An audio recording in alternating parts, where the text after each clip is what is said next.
Hi friends, మా brother car కొనటం వల్ల 26 ఫస్ట్ డే న్యూ ఇయర్ రోజున ద్వారకా తిరుమల వెళ్ళాం. అయితే నేను వెళ్తాను అనుకోలేదు. అయితే మా సిస్టర్ బ్రదర్ రామంటే వెళ్ళాం. ఆయన ఏర్పాట్లు మనం వెళ్ళాం కనుక వాళ్ళ ద్వారా ఆయన పిలిచారనుకొని వెళ్ళాను.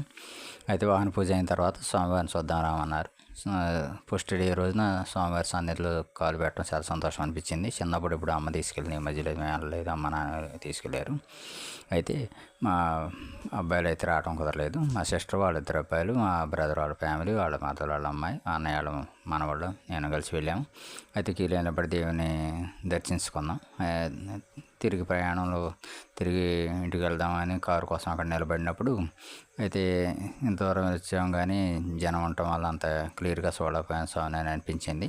అయితే అనుకోకుండా గోపురం ద్వారాలు తెరుచుకున్నాయి. మంగళవాద్యాలు వినిపించాయి. ఏంటి అని తిరిగి చూసేసరికి మంగళవాద్యాల మధ్యన వేదమంత్రాల మధ్యన భూదేవి శ్రీదేవి సమేతంగా కలియుగ ప్రత్యక్ష దైవమైన శ్రీవారు ఊరేగింపుగా మా మధ్యకు వచ్చారు, నా ముందుకు వచ్చారు. మా ముందు చాలాసేపు నిలబడ్డారు.